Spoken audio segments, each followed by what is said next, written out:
Hey! We are AC2 and welcome back to another episode of Lessons with ChAmCo. And for today, we're going to talk about 3 different topics relating to one subject. And for the first topic, we're going to talk about The nature and purpose of online platforms and applications. And for the second topic, we're going to talk about basic web design principles and elements.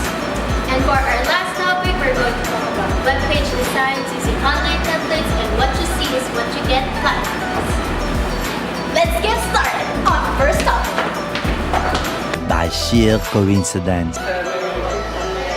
So, we may have had a minor wardrobe malfunction, but let us proceed with the lesson. First, what is a platform? A platform is a program that serves as a base for users to be able to create their web content.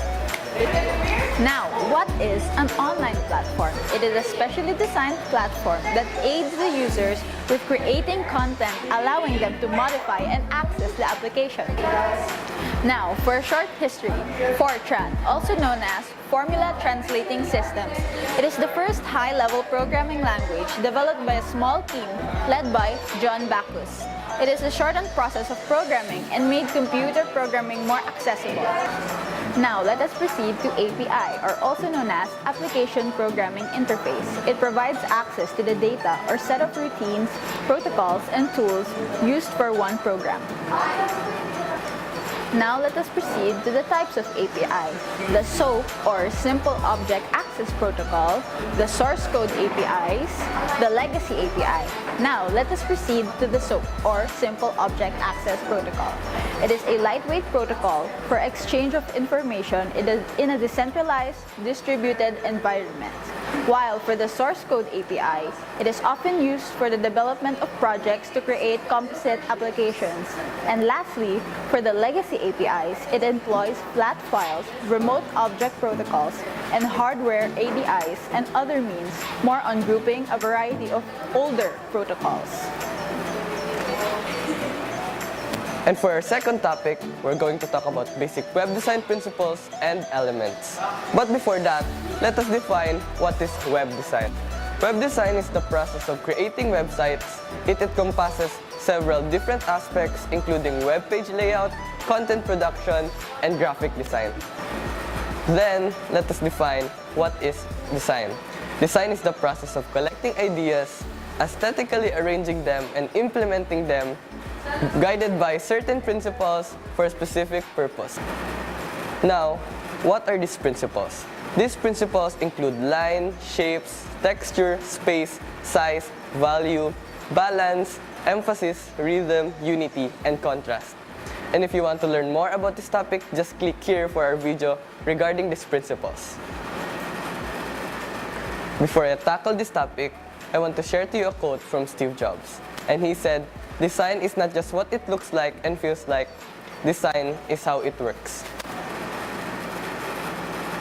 First principle is purpose. A good web design always caters the needs of its users. In creating your website, always have a clear purpose. Is it for entertainment, giving out information, some kind of interaction, or to transact with your business? Second principle is communication. People on the web tend to want information quickly, so it is important for you to communicate clearly. So make your information easy to read and to digest. Some tactics you can use are using headlines and sub-headlines and using bullet points rather than long, windy sentences.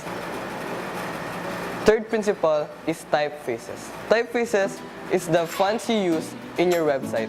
Always make sure that the fonts you use in your websites are large enough so it can be read and easily digested. Fourth principle is colors. Always use colors at your advantage. In colors, it also gives contrast to what you're trying to say, and it can also give emphasis. Fifth principle is images. They say images contains 1,000 words. So always use your images the right way. Setting up images, if you don't have a photographer, you can download free and non-royalty pictures in the internet to use for your webpage. Also include pictures such as infographics, graphic designs, and other types of graphics that can attract people and make traffic in your website. Sixth principle is navigation. In navigation, you always have to consider how they navigate through your website. Make it easier in order for them to not get lost into your website. For the seventh principle, the grid-based layout. When your website is messy and your content is all over the place, it looks very unprofessional.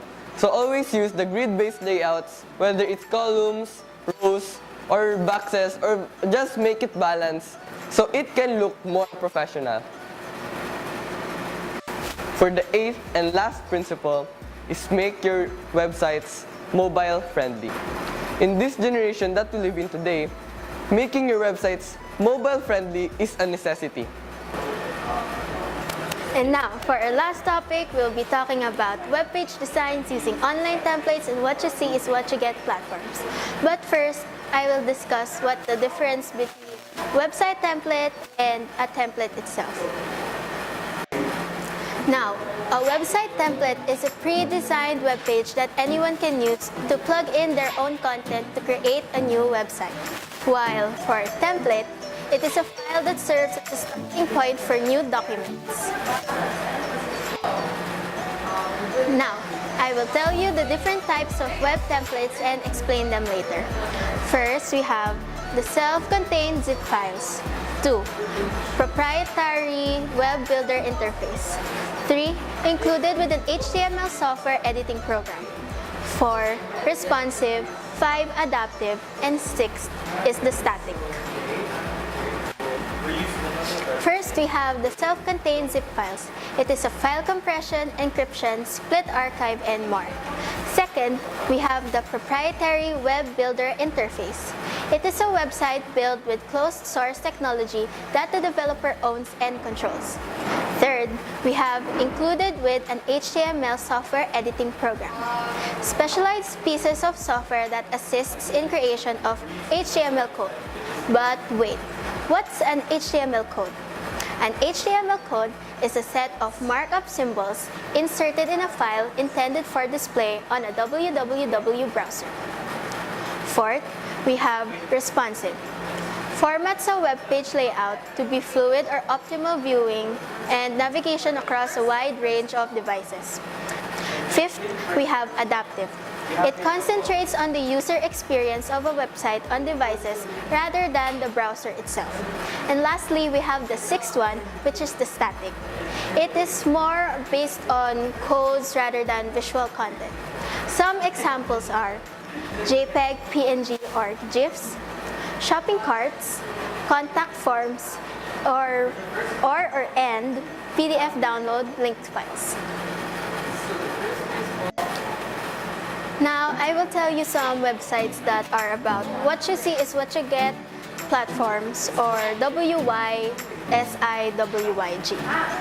First, we have the Weebly Web Builder. Second, we have Wix Web Builder. Third, we have WordPress Word Builder. Fourth, we have Jimbo Web Builder. And lastly, we have Adobe Dreamweaver. That is all.